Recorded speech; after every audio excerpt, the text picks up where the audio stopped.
Good evening, welcome to ITV News London. Thank you for joining us. On the programme tonight, David Walliams is dropped by his publisher over allegations of inappropriate behaviour. Plus, time to take asthma seriously. The grieving family who say their daughter would still be here if her symptoms hadn't been repeatedly ignored. We speak to the woman chosen to fight for the rights of victims of crime and... Oh, it's going to be wonderful. H and Eddie in the jungle. H and Eddie in the jungle. We have comedian Eddie Kadi in the studio, fresh from his time in the I'm a Celeb jungle.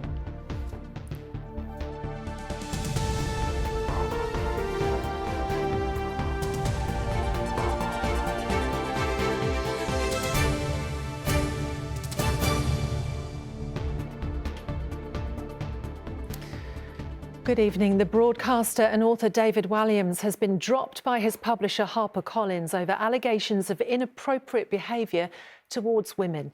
Mr Walliams is said to be accused of harassing junior female employees at the firm. One woman who raised concerns was said to have received a five-figure payoff from the publisher.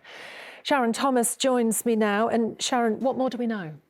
Well, of course, David Walliams is one of the most prolific and successful children's authors in this country. I used to read his books to my own daughter when she was little, and now an investigation by The Telegraph has uncovered these allegations of harassment towards female employees at HarperCollins.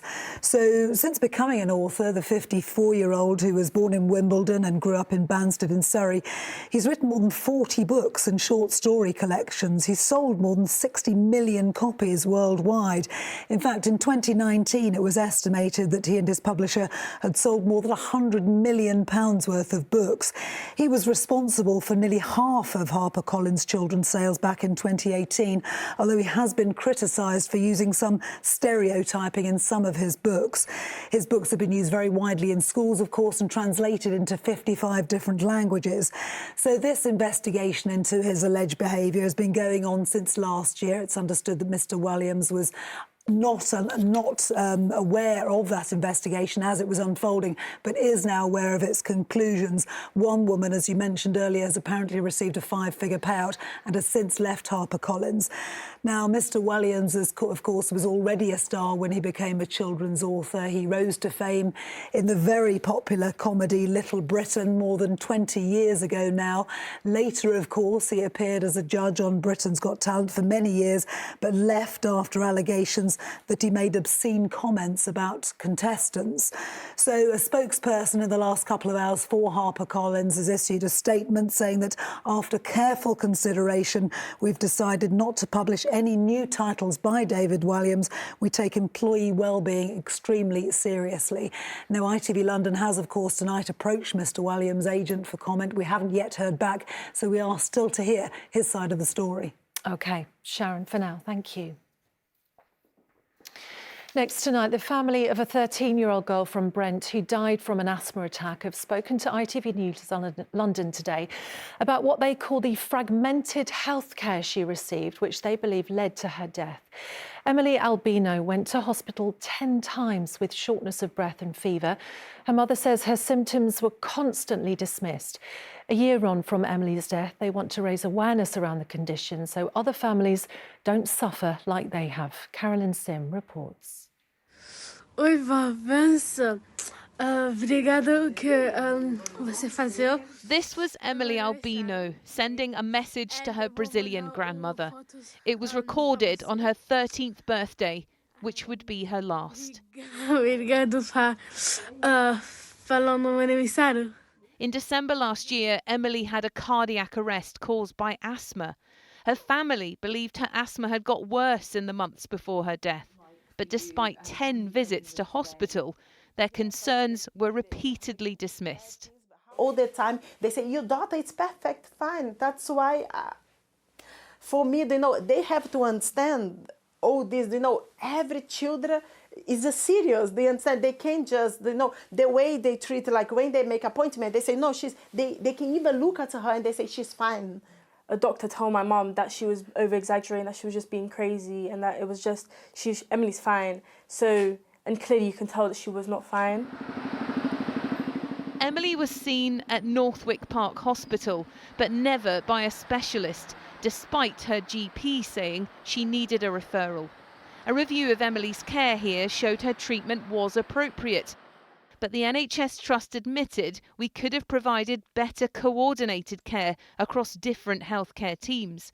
As a result, we've made many improvements to the way we manage asthma care for young people.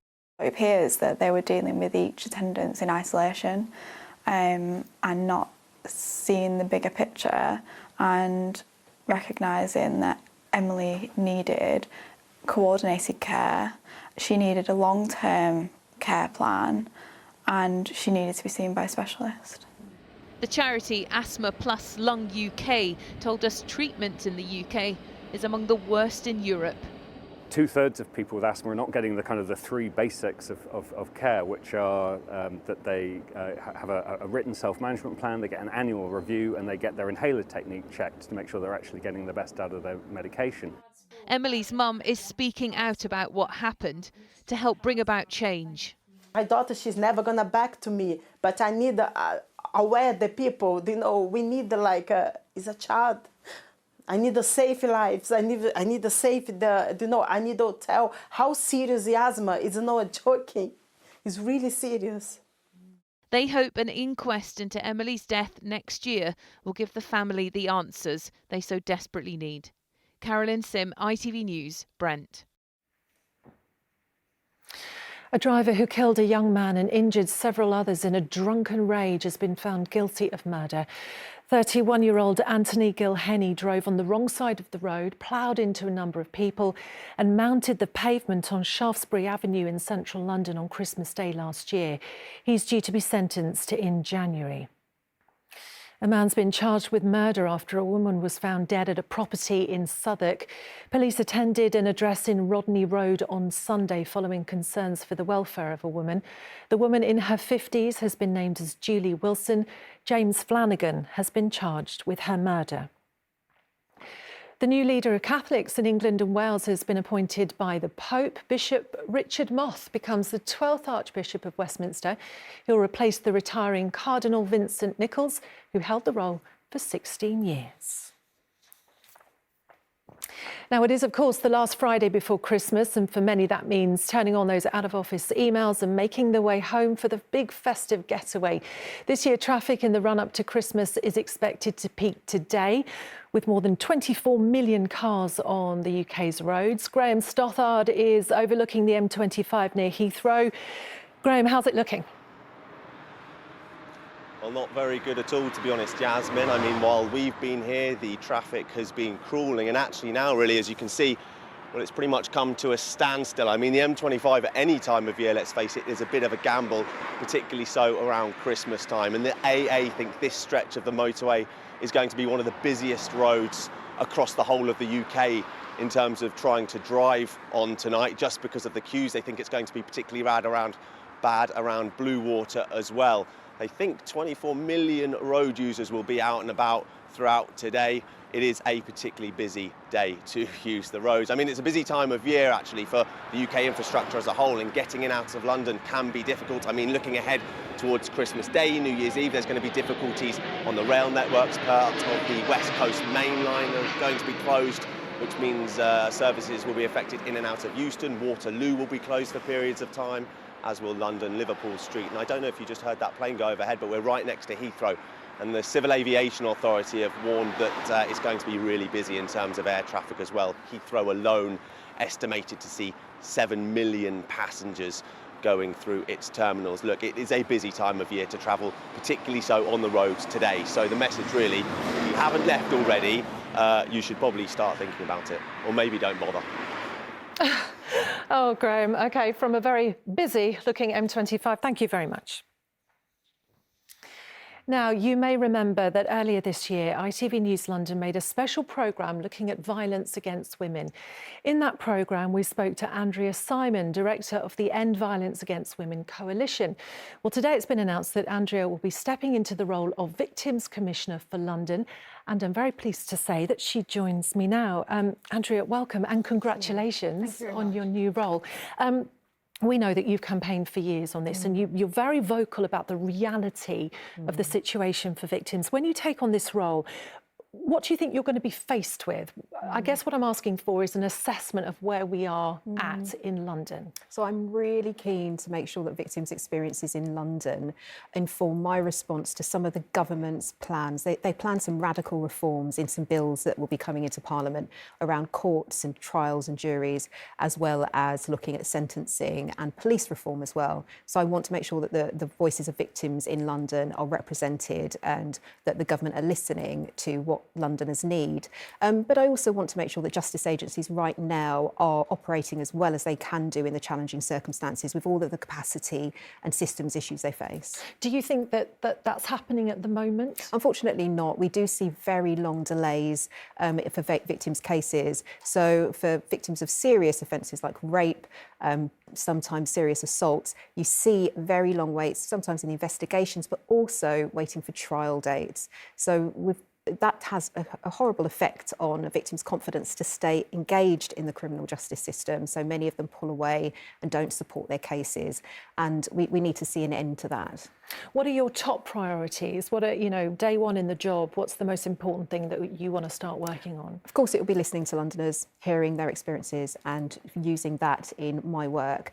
But also I want to make sure that everyone has access to justice. And too often, certain groups of Londoners have less confidence to report crime and don't want to stay in the system because they face discriminatory responses. So I'm really keen to see that those Londoners' trust and confidence grows. I'm talking about disabled groups, LGBT communities, and black and minority ethnic communities in London as well.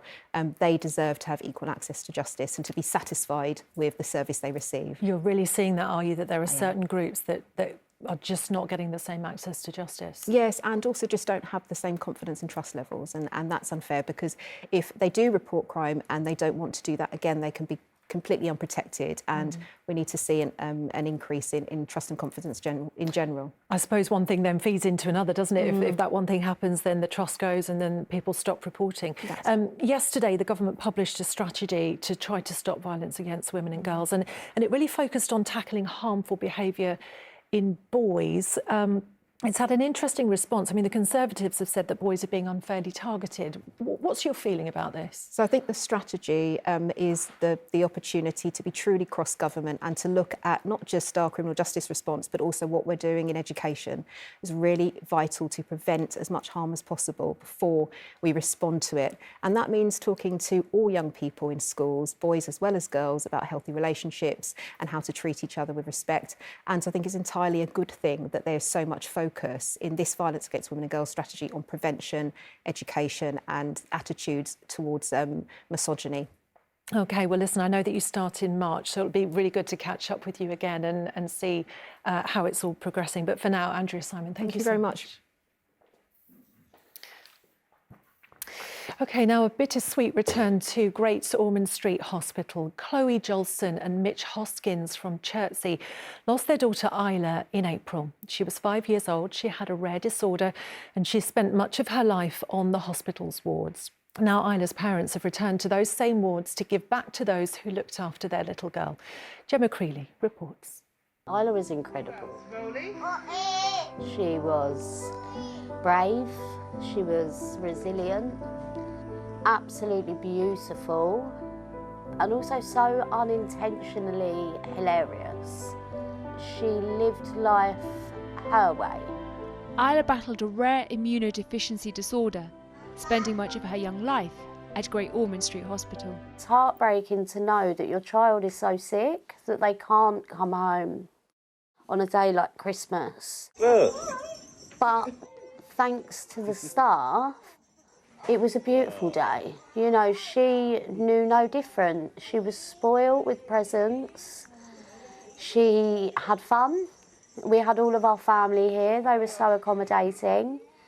And we made it the best it can possibly be. But it would not have been possible without the care and the compassion from all of the staff involved.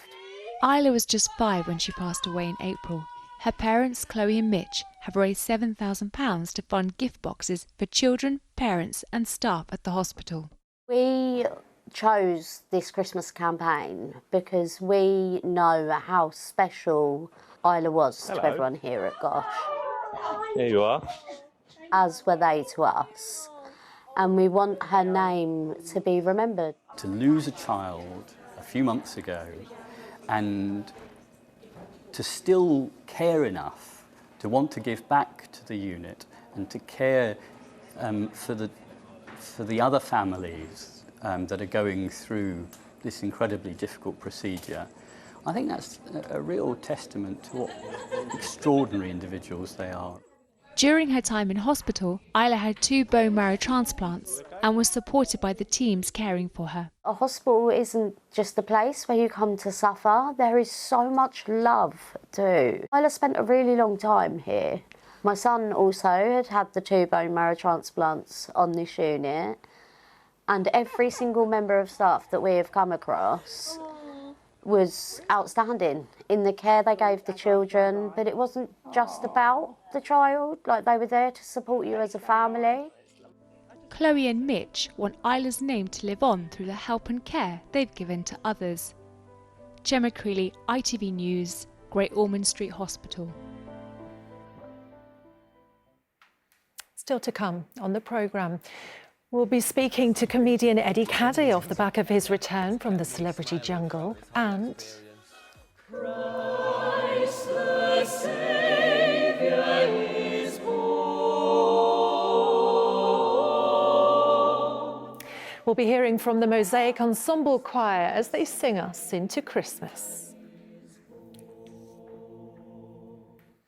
But first, Oxford and Cambridge boating teams have been taking their first steps towards selecting their 2026 cruise. Oxford's men's and women's squads competed in trials on the Thames this morning. Head over the full course from Putney to Mortlake. The races give coaches an opportunity to assess performance, crew combinations and resilience under race conditions. Toby Sadler went to meet the athletes competing for a spot in the big event. This is the fierce competition for one of the best seats in sport. That's to be one of the 8 women and 8 men representing Oxford or Cambridge in the boat race. Catherine King went to school in Hampton. She knows the river well. She's been in the Oxford reserve team twice. The most nervous I often feel is the waiting for the go. So you're sat on the start line, there's a crew side by side. It's the anticipation of what's about to happen. You don't really know how the race is going to go. The atmosphere on race day it's hard to describe. There's crowds lining the bank. Everyone's excited for you. It's a daunting day. There's a lot going on, but it's such an amazing experience to be a part of and something that most amateur athletes don't get the chance to do. Go! Today was all about Oxford. Cambridge did what's called the Trial 8s yesterday in the rain. Everything is being done to make this feel as much like the real boat race as possible, from the time of day it's taking place to checking the tides on the river is similar, because this is the only opportunity these crews will have to race the 4 miles, 374-yard course from Putney to Mortlake before the main race in April. Theodore is a Londoner, but only took up rowing at university. How important is it to be able to actually do the full course? I mean, it's crucial. The boat race is really unique. It's a unique distance. It's a unique format. It's not something you can really practice without doing it. This is probably the closest thing we can get to that. But yeah, we couldn't do the boat race without doing trial 8s. There's a lot of pressure, not just the challenge of the iconic course, the coaches watching every move, and mistakes do happen. Add to that, they all have degrees to study for. You know, some of the students would have been having exams this last week. You know, you've got to remember they are full-time students, so you're balancing both those things. Boat race day is something really special. It's a huge event, 200,000 people on the banks, helicopters, the TV. You know, it's a real pressure point. There's still a long way to go before the final squad is selected, but this dress rehearsal will have helped some of these rowers get closer to booking their seat for the main event in April. Toby Sadler, ITV News. Now, comedian Eddie Kadi has been on the stand-up circuit for 2 decades and was the first black British comedian to headline the O2 Arena. More recently, though, you may recognise him from a stint in the I'm a Celeb jungle, where he fought off creepy crawlies, shed some tears and, of course, brought the laughs. Let's take a look at some of his highlights in the jungle. Up to the jungle we go. just meat. What do you think this is, Formula One? Come on, that's that milkshake, bro. Oh, it's going to be wonderful. H and Eddie in the jungle. H and Eddie in the jungle. Eddie has kept me smiling throughout this whole experience. I'm coming out. I found joy in this jungle. So much laughter. I will never ever forget it. Never. Eddie, it's so interesting watching that. Yeah. How do you feel watching that back? I don't even know how we survived that, to be fair. By watching it back, then you realise it's all the fun. Yeah. It's all the fun that we had. It's like I genuinely miss those moments with the guys because apart from the creepy crawlies, yeah, I'm telling you, man, you had a great group of friends, family that really kept you going, honestly. You formed really close bonds, didn't you? Yeah, and you'd be surprised. When I used to watch the show, I used to think, oh, come on, man, it's only 2 weeks. Do you know what I mean? 2 weeks with strangers, but they're not strangers. They're people that you're spending every second with. Do you know what I mean? And you get to talk to them about things that you probably haven't spoken to your friends and families about. Like, these guys have got a lot of my secrets. Just to be very, very clear. So they have to stay friends for life. They have to now. When they told you that you had to jump out of a helicopter, what did you think? I don't think you like. You don't like heights. Listen, 2 weeks prior to that, I was on holiday with my daughter for her birthday, and I refused to go down the water slides. I refused to go down all the roller coasters she wanted to do. I'm like, it's your birthday, not mine. You can enjoy it. So imagine jumping off a helicopter, 12,000 feet in the air was just like, I started speaking a different language. That honestly. you didn't even know you could speak I properly. didn't even know I could speak properly. I actually changed my mind, but I think because I said it in that new language, the guy didn't hear me. No, but it was the best decision to go through with it because it just changed my fear for, everything else that was coming was a bit more lowered, Yeah. But honestly, the best experience of my life. I mean, I think it's fair to say that this. Do you think this has changed your life? It's changed my... Oh, absolutely. Well, first of all, look at me. Yeah? I went in there with a big stomach. I lost 6.5 kgs, so now I'm closer to that Peter Andre body. But it just makes you appreciate the smaller things in life, just family, checking up on your friends. But more importantly, it's nature for me. Even though I come from Congo, I never got to spend too much time in nature and the jungle that Congo has and stuff. So it just makes me appreciate nature even more and just understanding animals and stuff. It's really crazy when they say to you, be a gentleman to the animals, and you go, they won't get it. They do. That's how I survive underneath that water in the tank. Wow. People will also remember you from Strictly. And what I want to ask you is, which one is more scary?